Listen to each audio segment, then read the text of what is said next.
Among the many groups it is associated with, it is the ASG's ties with the Al-Qaeda and Jemaah Islamiyah, the transport of Islamic content.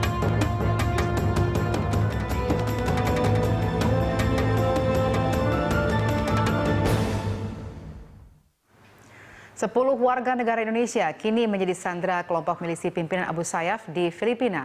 Abu Sayyaf meminta tebusan sebesar 14,3 miliar rupiah bagi pembebasan ke-10 WNI yang menjadi sandera mereka. Sejauh mana aksi serta upaya negosiasi yang sebaiknya disiapkan pemerintah Indonesia untuk menyelamatkan 10 warga negara kita?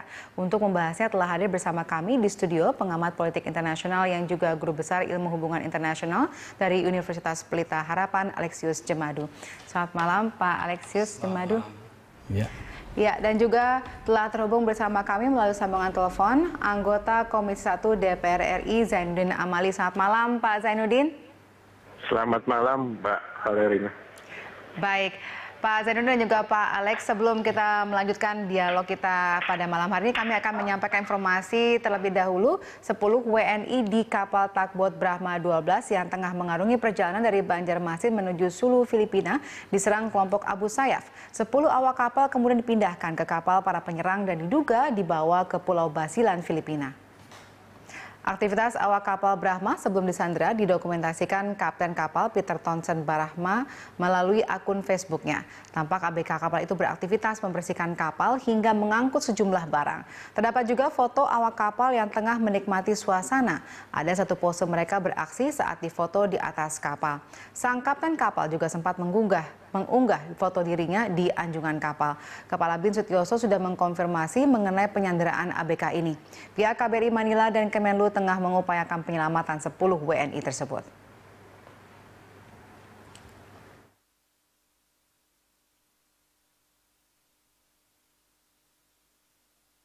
Bahwa telah terjadi pembajakan terhadap kapal tunda Brahma 12 dan kapal tongkang Anan 12 yang membawa 7.000 ton batu bara dan 10 awak kapal berwarga negara Indonesia. Sejak tanggal 26 Maret, pihak pembajak sudah melakukan atau menghubungi pemilik kapal sebanyak 2 kali. Perlu saya tekankan bahwa prioritas saat ini adalah keselamatan 10 WNI kita yang masih di tangan penyandra.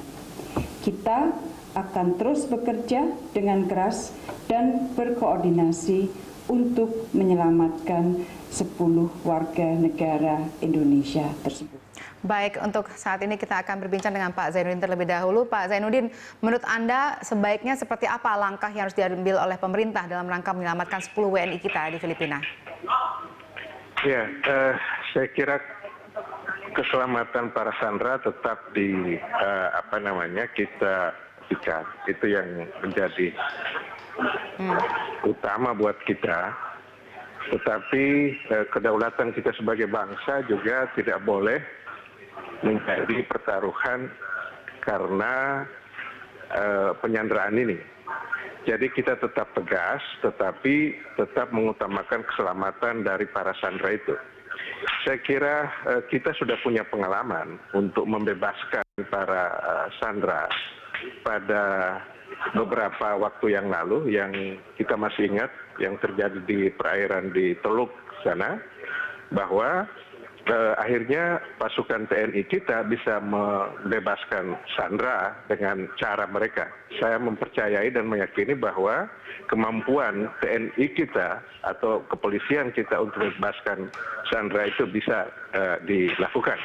Tetapi sebelumnya tentu Kementerian Luar Negeri harus mengupayakan diplomasi dulu dengan bekerja sama dengan otoritas yang ada di negara Filipina. Itu saya kira yang bisa dilakukan oleh negara, oleh pemerintah terhadap rakyatnya yang disandera itu. Oke, gitu, lalu, Mbak Valerina. Baik, lalu bagaimana dengan adanya permintaan tebusan uang sebesar kurang lebih 14,3 miliar yang dilakukan terhadap pemerintah Indonesia? Ya, saya kira begini ya, jangan kita langsung mengikuti kemauan mereka untuk memenuhi tebusan yang 15 miliar itu. Posisi kalau lihat seperti ini, kalau motifnya adalah uang, maka kita bisa memastikan posisi logistik pihak Abu Sayyaf sudah sangat terdesak. Artinya apa? Siapa saja yang lewat di depan mereka, mereka pasti terkam. Nah, kalau itu dipenuhi, bisa saja akan terjadi kepada kapal-kapal yang akan melintas, baik itu dari kita maupun dari negara lain. Saya kira uang tebusan itu ditaruh di belakang lah, tidak usah langsung dipenuhi, karena masih ada cara-cara yang bisa kita lakukan untuk membebaskan para sandera itu. Baik, ada pernyataan dari Ketua DPR yang baru saja dikutip oleh media-media sore hari ini mengatakan bahwa jangan pernah kompromi dan lakukan operasi. Operasi dalam hal ini apakah operasi militer? Bagaimana tanggapan Anda kalau misalnya dilakukan operasi militer seperti ini?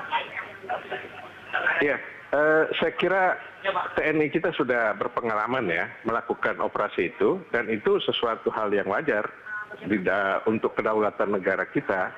Dan menurut saya itu juga menjadi opsi, tetapi yang dikedepankan adalah peran dari Kementerian Luar Negeri untuk bekerja sama dengan pihak negara Filipina dengan membebaskan tanpa operasi. Tetapi kalau harus operasi itu harus diambil, maka itu menjadi jalan yang harus juga kita lakukan. Baik, Pak Zainuddin, tahan terlebih dahulu komentar Anda lebih lanjut. Kami akan berbincang dengan Pak Alex yang ada di studio.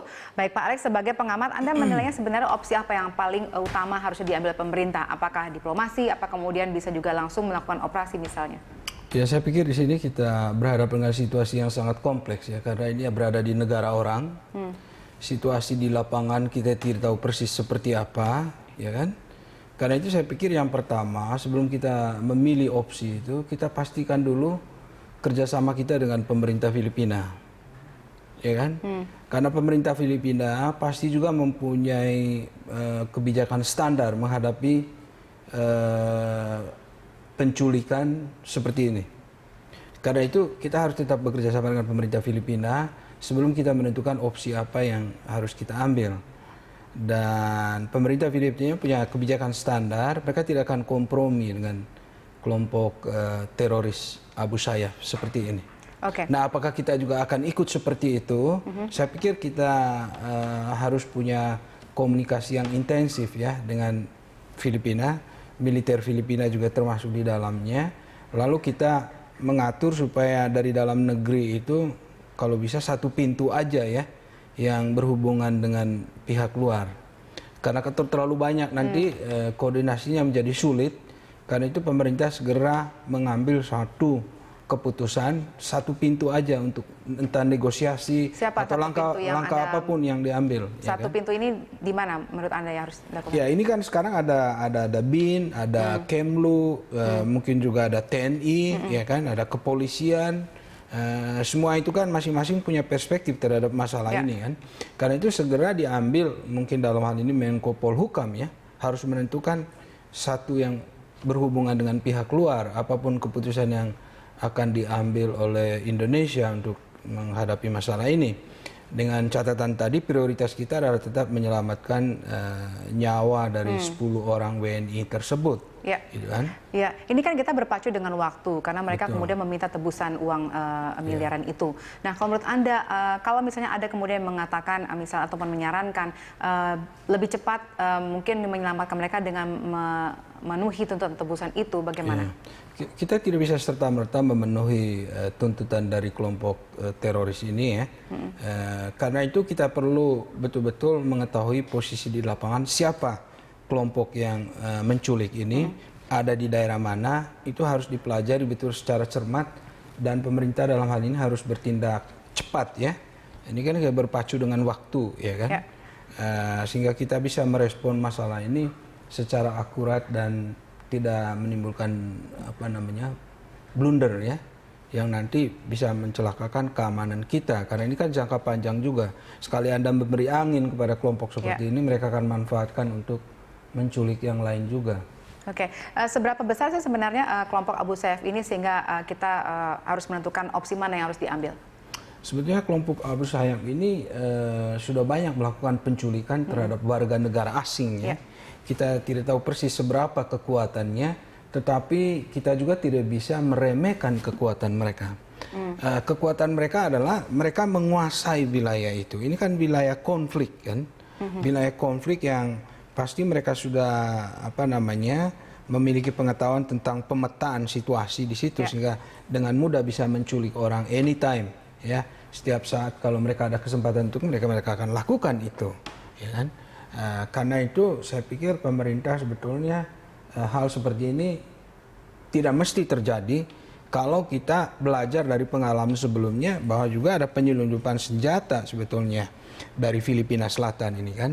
Kenapa kita tidak mengawasi daerah itu dengan patroli? Oke, jadi menurut Anda sebenarnya jalur yang dilalui oleh kapal tongkang ini sebenarnya harusnya sudah diakui bahwa ini kurang aman dan harusnya mereka bisa menghindar dan juga pemerintah mungkin bisa menjaga lebih ketat di daerah tersebut. Ya, karena selalu konflik itu selalu ada luapannya, selalu ada spillover ke negara tetangga ya.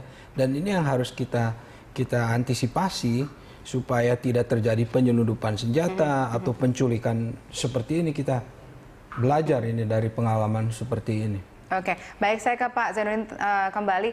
Pak Zainuddin, dalam hal DPR dan berhubungan dengan pemerintah, apakah sudah ada komunikasi terhadap untuk mengatasi hal ini dengan Komisi 1 dan pemerintah? Pimpinan komisi pasti sudah melakukan komunikasi dengan Kementerian Luar Negeri karena sekarang ini kita sedang reses ya. Jadi pasti sudah dilakukan oleh pimpinan komisi untuk menanyakan apa saja langkah-langkah yang telah dilakukan oleh Kementerian Luar Negeri dan kemudian setiap perkembangan pasti terinformasikan kepada kami dan itu melalui pimpinan komisi. Nah, memang kita berharap bahwa semua usaha ini harus terkoordinasi melalui satu pintu yakni Kementerian Luar Negeri. Sebab kalau kita bergerak sendiri seperti yang disampaikan tadi bahwa kelompok militan ini sangat paham dan menguasai wilayahnya sehingga ini kita tidak bisa terlepas dari koordinasi dengan Pertahanan Filipina, Kementerian Luar Negeri Filipina, karena mereka pasti sudah melakukan upaya-upaya sebelumnya dan kita tinggal mengkoordinasikan kira-kira upaya apa yang efektif untuk bisa dilakukan yang bisa segera membebaskan para sandera kita. Baik, Pak Zainuddin dan juga Pak Alex di studio, kami akan melanjutkan dialog setelah jeda berikut. Pemirsa telah bersama kami akan kembali usai jeda.